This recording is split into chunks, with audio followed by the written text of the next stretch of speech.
Ayun, so kakayari lang natin sa topic ng pagiging leader. Ayun naman. Ang gusto ko talaga pag-usapan namin kasi medyo angkop din sa leadership. Oh. What's your take on the West Philippine Sea? Ayun. Ano yung nangyayari? Kung ano yung nangyayari doon? Kasi bilang citizen Pinoy, feeling ko kailangan lahat aware. Oh. And feeling ko naman, aware ba kayo? Oh. Aware naman pala tayo. Ano yung mga take natin doon, mga opinion natin doon sa pagsakop ng pagsakop? Oh. Hindi. Oh, yun na rin. Mali ba yung term? Tama. Pagsakop. Sa pagsakop ng China, Kino-colonize nila isang pag-aari ng Pilipinas. ng isla sa Pilipinas. Ano yung take niya doon? Ano yung mga gusto niyo sabihin? Sige. Go! Malapit na tayong bombay ng China. Hindi malabo yun. Hindi malabo yun kasi nanlalaban tayo. Kayo. Ano lang, Ano yung take ko dun? Bakit? Disclaimer muna. Disclaimer. opinion namin lang Opinion lang namin to. Ayun. Ulit namin I think sasabihin. kung i-connecta natin siya sa leadership na din, napanood nyo ba yung video ni Bongbong Marcos na nakapambahay siya? Yung inaano niya sa, naka-white t-shirt lang siya. Go. Nag-video siya yung sinasabi niya about the West Philippine Sea, kineme, galit sa atin. Tapos yung may video nga din niya yun na yung kano na sinasabi na China is not your enemy, they're your neighbors. Ganyan. So parang sinisisi pa tayo ata. Di ko alam di ako sure, di ko alam. Ayan, ba't mo kasi nilay down yung Disclaimer! Okay, cut ko yun. Kakat ko na lang. Wande, basta yun. Yun, ang nagiging take ko dyan is fail of leadership yung nangyayari sa atin ngayon. Kasi hindi siya nakapag-usap or nakipag-negotiate ng maayos kung paano ba talaga gagawin sa West Philippine Sea. Wait, Oh, to contradict your didepensahan ko naman yung Pilipinas. Hindi, sige. Sabihin na natin ganun. Lalayas ko natin. I'm gonna play the devil's advocate sa topic na to. Ako yung magboboses ng mga mali kuno, mga pangit. Anyways, to contradict your topic, communication is a two-way process. Hindi pwedeng ikaw lang yung nagsasabi sa kanya. Kailangan siya rin yung nakikipag-communicate sa'yo. Paano kung hindi nakikipag-communicate sa presidente natin, yung China? That's what's happening actually. Kaya hindi naayos yung problema na yan. Eto nga yan. Isa sinasabi mong... Ano yung sinabi mo kanina? Hindi nakikipag-communicate. Nakikipag-communicate. Actually, hindi ko man sa dinidepensahan si Bongbong Marcos, but he did. Oy. Pero inano niya, nakipag-communicate siya. Ilang beses silang nagpadala ng sulat doon sa spokesperson ng China, pero Hindi binabalik sa kanila ng walang reply. Yon. So, hindi mo mapipin down lahat ng ng kasalanan at lahat ng mga pagkakamali sa presidente natin. Hindi mo So sinasabi mo na dapat i-glorify natin. No, hindi ko rin sinasabing gano'n. I'm standing on the neutral ground dito. Like, kasi, feeling ko kailangan yung mga nagboboses ng ganito. Kasi madalas kapag nag-boses ka na dinidepensahan mo si Marcos, sinasabi na binabatikos ka ng tao, diba? Like, Pero parang hindi, sa akin naman, kasi ako dyan my political view is, I will look at the good side and I will look at the bad side. Hindi ko siya titimbangin. Hindi ko titimbangin kung pero mas masama ba, mas maganda ba. Would you think, do you think na if iba yung naging president natin last election, tingin mo, it would have turned out this way? Perhaps. Kasi it might be that na hindi naman, maybe the Philippines was not the problem. Like, it's not our leader, it's not who's sitting at the president's position. It might be just China. Like, if China decided to conquer us, they will do it some way, one way or the other, no matter what way. Kaya nga may mga gagawin nila yun. Para naman kasi sa akin, mali rin talaga yung China. Tapos, pwede naman talaga sila makipag-communicate na maayos. Kahit sabihin natin na Cold War. Kung alam niyo yung Cold War na tinatawag, yun yung pakikipag-usap sa mga iba't ibang, kunwari, si China nakasakop member siya ng ASEAN, tapos si Philippines member ng ASEAN. Yan, titipunin sila ngayon lahat doon para mag-usap-usap. Yun yung tinatawag na Cold War. Pag-uusap lang, baga. Parang Cold War is a debate or somehow a formal type of communication. Tapos, ayun pa, wina-water pressure nila yung maliliit na bangka, yung mga pangingisda. Wina-water pressure nila, tinitirgas nila. Tapos, ang mga nagbabantay pa doon sa West Philippine Sea, mga pangdigma talaga ng China. Anong laban warship, naman mga warship? Anong laban ng mga mangingisda naman? Pare, may laban yung isang mangingisda natin na nagpatugis sa dalawang Coast Guard. Anyways, ito kasi yung malaking topic din yung malaking question is, why is China doing this? Like, kung yun yung question kasi natin, huwag na natin ipagkaila. China wants to conquer the Philippines. Oh. Wait lang! Based sa action na pinapakita nila sa pagkakaintindi ko. Pero yun nga. Tapos isa pa.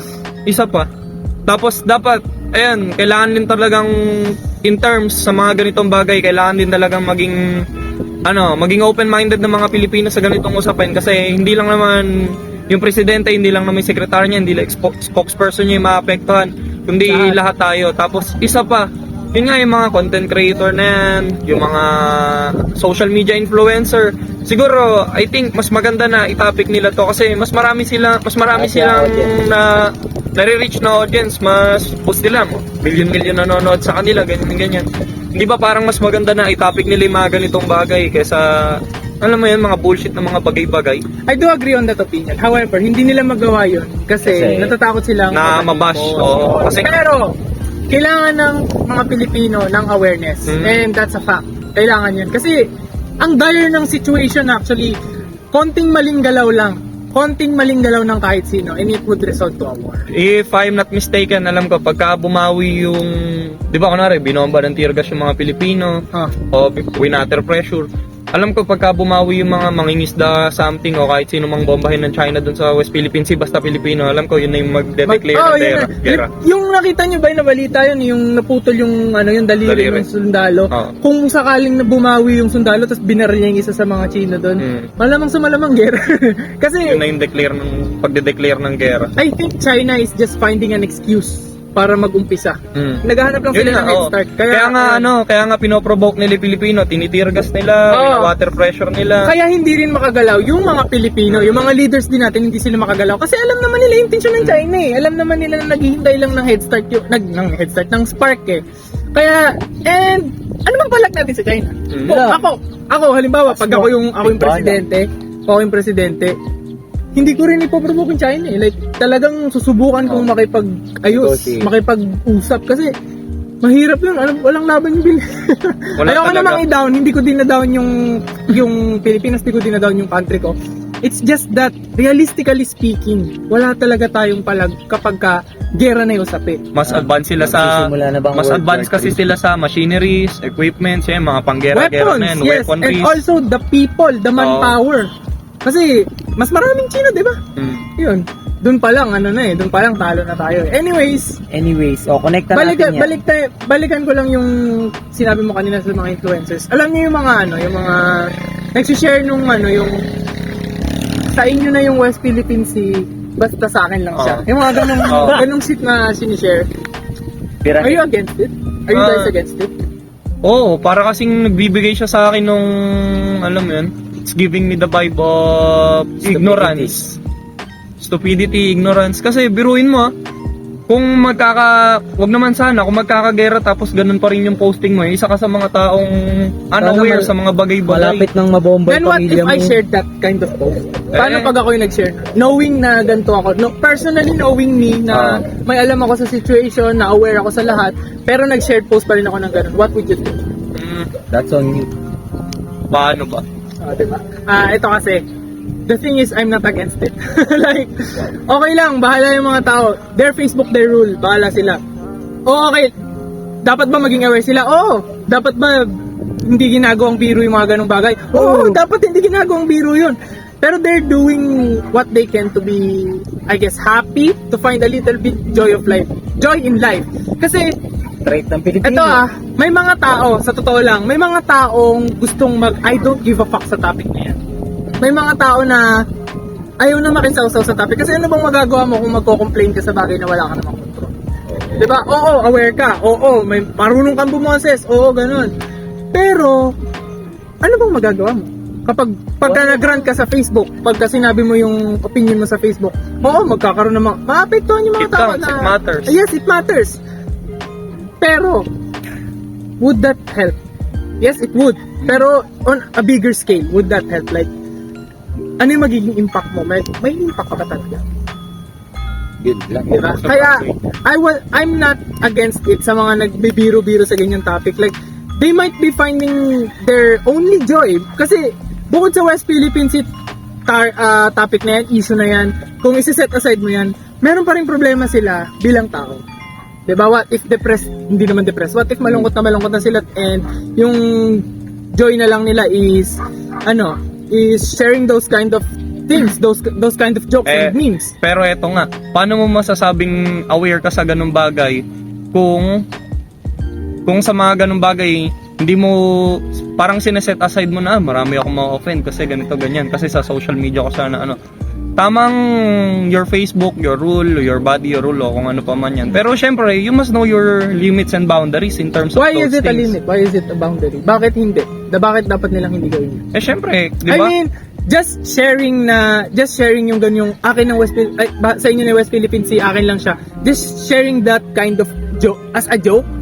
Nagsispread awareness na yun eh. Bakit? Kasi parang magkiklik sa mga tao na unaware na, anong meron sa West Philippine Sea? May Pagkakaroon na ng click dun na, oo nga no, like, ano yung issue na yun? Bakit kanila na yung West Philippine Sea? Diba? Pare, may isang taong pumasok lang. Random thought lang. Naisip ko lang. Ganun ba kapangit masakop ng isang country? Yes. It is. Bakit? Pero wait mo Rights. Look at the Spanish Oo. colonial rule. Look at the Spanish colonial rule. Balikan mo. History has taught us. The history has proven us kung gaano kapangit masakop. Tignan mo nung napag-aralan natin yan sa Rizal. Walang kapangyarihan sa korte ang tao noon. Ang Pilipino, walang kapangyarihan yan sa korte noon. Ang mga Pilipino pinagtatrabaho ng walang sahod. Ginugutom. Hindi pa naman ganun kasi ka-civilized nun. Yes, it's not that civilized noon. Pero paano pa kung what would be the difference kung yung noon tsaka ngayon? Look at this at this perspective. Yun na nga eh. Mas Hindi pa mas- civilized noon. Paano mas pa ngayon na advanced mas na ngayon. civilized? Mas advanced na ngayon. Sinasabi mo ba na may boses na ang tao dahil sa internet? What if they just shut down the internet? What if ilimit nila yung access ng... Look at North Korea. North Korea.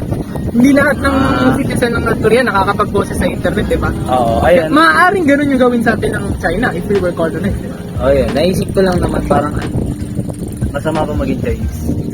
No, it's not being Chinese. Kasi Hindi, I mean- we're still a Filipino. At heart. Hindi, we're still Filipino, pero we're under Chinese. Yun yung mangyari, you're not gonna be Chinese kapag sinabing pananakop. Lang, naisip ko lang. Yes, I naman. I do get the point naman. And Anong maganda na rin pag na, nasakop tayo? wala. maganda na rin naman na nasabi mo yun kasi baka may mga tao rin naman na nag-iisip Curious ng gano'n. about that. Oo, ayun, maganda nang naging gateway namin yun para sabihin kung bakit hindi maganda yung pagiging Random thought lang naman. Yes, it's fine. Perks. Sa Yeah. perks Kaya na tayo nandito sinasabi. tsaka we're saying things controversial enough na rin naman. Bakit di na natin isagad? Parilin na lang Kita natin nyo sa kami, Alice Go. kita nyo kami nagkakontradiktahan ng mga opinion kasi nga it may differs from Ayun. each other's Yun ang- perspective. Ito yung pinakamaganda kaya ako gusto i-tackle to kasi gusto kong malaman ng mga tao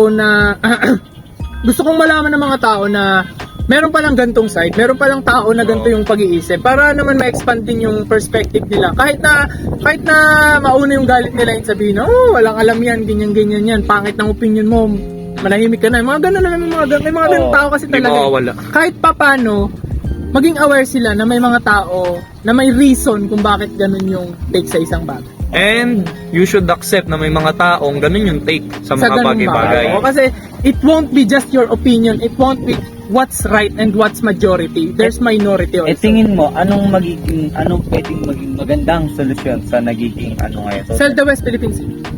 Yun din yung naisip ko actually. Sell the West Philippine Sea. Pero ito, naging topic kasi namin to ng mga iba kong circle, ng iba kong kaibigan sa GC kagabi. And sinabi ko sa kanila yung sell the West Philippine Sea. And sabi ng isa kong kaibigan, aktivista kasi siya sa mga gandang bagay. Sabi ng isa kong kaibigan, no, bakit mo ibibenta yung West Philippine Sea? Magiging gateway lang yun sa China para bilhin yung buong bansa natin. Kasi kapag nakita nilang malalambot, makita nilang maninipis yung mga Pilipino na ganun pala yung authority natin, nagbebenta ng isla, ganun lang pala yun, basta ititreten namin. Maaaring abusuhin ng China yon. Like, halimbawa, mag-upisa sila West Philippine Sea, tapos biglang yung Palawan naman yung ganun nila. Ano yun, ibebenta ng ulit ng Pilipinas. Parim Palawan matagal na ibenta. Hindi, I mean, sa pananakop, it could be a gateway, like, Yun. Diba nga, meron yung maliit na isla sa Luzon, yung, diba, Luzon, tapos may maliit na isla. Babuyan ba? Pwedeng ano yun eh, pwedeng sakupin ng China yun pag binenta yung West Philippine Sea, diba? Sabihin, kasali sa binili nila. Yun. They might abuse the privilege of being able to buy an island from us. Pero, ako, I'm still on the side of selling West Philippine Sea. Not giving it up, selling it. At least we would gain something about Parentahan it. nila. Something sa West Philippine Sea. Oo. Tapos, Seryoso. isa pang pinakasintido ko muna bagay, kaya nga West Philippine Sea kasi sa Pilipinas. Di ba? Di nga, pwede. Pero ito kasi yung issue. Sa Pilipinas nga, pero walang nagagawa yung mga Pilipino. Tamo nga tayo paidihado, sinusubukan lang natin. Sinakop yung pagmamayari natin, to sinusubukan lang natin sa kupin ulit, pero tayo paidihado.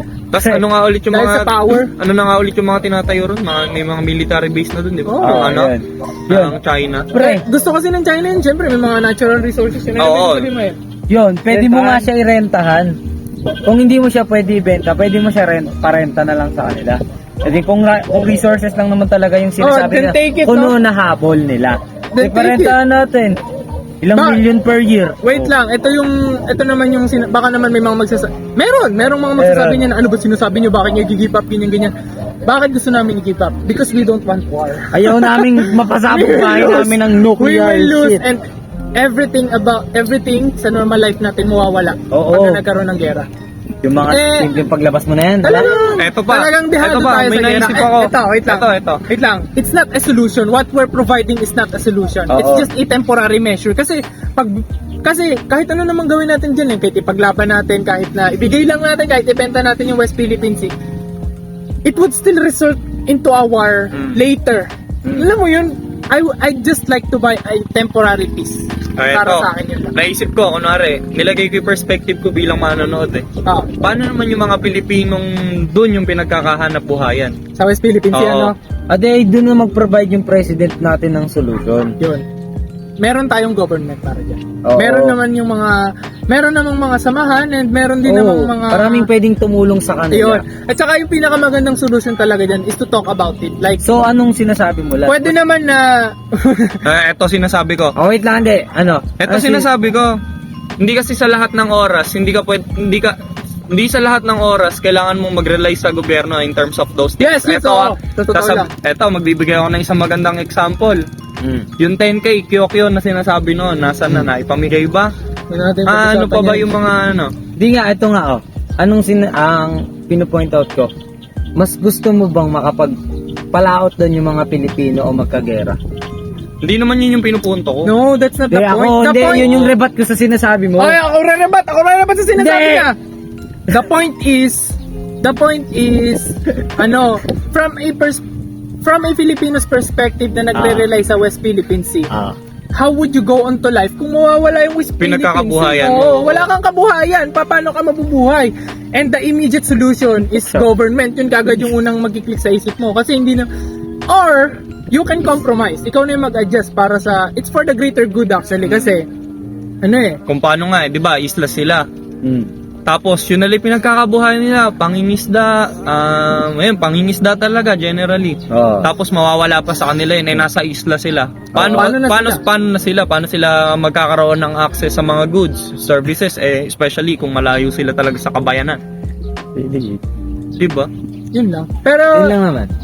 sa akin talaga, ang pinakamagandang solution, nakuha ko lang to sa friend ko, na pag-usapan talaga yan.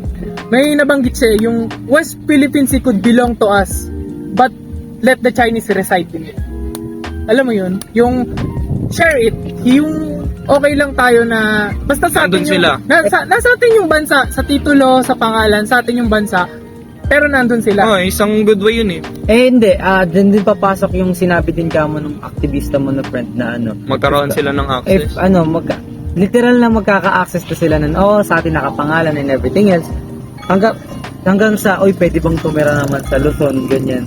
Pwede bang mahiram it would expand. However, it would take some time. Not like now na immediate war yung mangyayari. Kumbaga, what I'm suggesting is just a temporary solution talaga kasi it's temporary measure kasi wala talaga akong maisip na solusyon para dyan. Kasi the solution resides in China. Oo. And China doesn't want to Oo. compromise. Talaga. Yun lang, halata naman na gusto tayong sakupin. Kung yun nga yung best way, siguro, hindi ko naman sinasabi sa gobyerno sundin yung mga pinagsasabi namin. No. It's just an opinion para Opinion sa lang amin. namin to bilang Pilipino, and gusto lang nga namin na maging aware yung ibang tao na may mga gantong Pilipino na ganto pala mag-isip. Ayun. Yung gusto lang, awareness is what we want to spread. Hindi ito yakapin. Pero yun, Sabog na naman. Ano ba? Natulog ka ba? Ganda ng topic eh. tapos ayun nga, kung yun na yung best way, kung gusto nila ng natural resources na nandun, paghatian. Para lang, alam mo yan, para mapigilan yung war ba?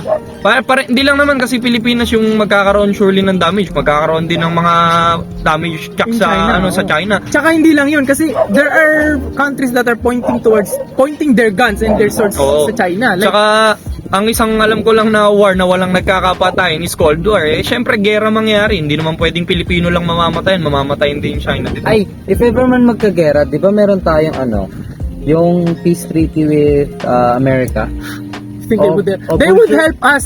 They would help us.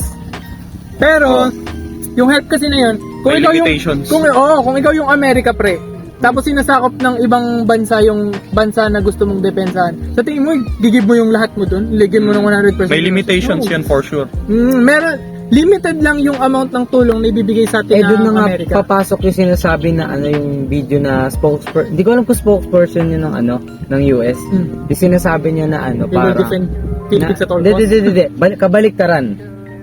Kabaliktaran yung sinasabi niya. Ano yan? Sabi mo. Na parang yung putak yung yung nakasalamin na lalaki basta something like Yun to. parang inaano na nila tayo tawag doon Ina-undercover, parang gano'n, parang kinukop. parang through his words, parang binibitawan niya na para siya yung nagiging Parang devil's nilelet go advocate. na yung Pilipinas. Parang parang nilet go. Pagka China yung makakalaban, parang ile-let go na lang nila yung Pilipinas. Ganun. Parang pinipilit niya na hindi natin enemy yung China, neighbor natin sila, ganyan makapag-cooperate and shit. Kumbaga, they're admitting that they can take China on. Oo. Parang, I don't know kung tama yung napanood sa sinasabi ko di ko alam. Pero parang yun na yung natatandaan ko. Kasi naisip ko, if ever man magkagera, yes, we should worry. Pero alam natin na may magbaback up sa atin na isang malaking, Pero we would still be the cost. Oo. We would still be the ano yung tawag doon? hindi, it's Fatality ba?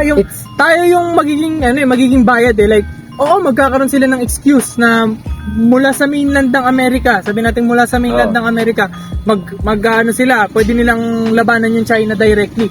Pero at what cost? It would be us. Kasi kanino ba nakatutok ngayon yung baril ng China? Sa atin. Parang tayo yung kunwari, let's say for example, yung Amerika na haharap sa China, tapos kung manalo man yung China, tayo pa rin yung pinaka nasa inline bet. Tayo. Kumbaga, tayo kasi yung tayo yung yung bansa natin yung war zone. Yun. Yung Philippines yung war zone. Kaya mahirap talaga yung vision niya. Anyways, tinapik lang talaga namin. Hindi, pag ba nag-start ang war between Kineso, would it start a world war? It might. Kasi, there's a high probability that it will. Kasi, kapag nag-start yung war, tapos nanalo yung China, they would conquer us. Lalaki yung lupain ng China. Pag lumaki yung lupain ng China, mas magkakaroon sila ng power para mag-colonize ng iba pang bansa. Ngayon, pag nakita ng mga other big countries na, ang lakas na masyado ng China Siyempre, magrupo sila ron sa side sila. Magiging threat na. Maaring maging threat o maaaring maging alliance nila yung China. Pero most likely, magiging threat yung China. And what would happen is, magkakaroon ng gera yung malaking country sa malaking country. Pag yung dalawang malaking country yung nagkaroon ng gera na sila nagtigmaan, siguradong maraming mga masasama. Kasi hindi lang naman yung Pilipinas. Halimbawa, yung mga samahan niya. ASEAN, mga ganun. Iba yung mga union yung mga countries. And it would involve European other Union. countries. Yun. Kaya, ayoko talaga ng war. So yun, masyadong tayo mahaba. Disclaimer lang ulit, opinion lang namin to. If it doesn't matter to you, hindi okay lang. Kasi If it does matter to you, mag-comment ka, bashin mo kami o kung ano pa man, iti-take namin yan as, anong tawag doon? as a valid comment, like, Okay lang talaga na Opinion mo yun mabash kami. We're fully prepared to be bashed sa gantong Oo. sa gantong topic, to be criticized. Kasi Oo, to criticize. alam naman namin na may mga nasasabi kaming out of the line din, may mga nasasabi kami na medyo pangit talaga Off pakinggan. pakinggan. Pero it's something that we want others to hear kasi there might be others Na na ganun yung paningin. ganun din yung paningin, hindi lang nila ma-voice out. O may mga iba na hindi pala alam na may ganung paningin. Para mas maging open sila sa mga ganung usapin ba. nagpapalawak lang kami ng ano. Oh, yan. Pasensya kung medyo pangit yung komentary ko kanina. Medyo pagod pa. Yan. Eh, yun. That's our conclusion. And... Slate!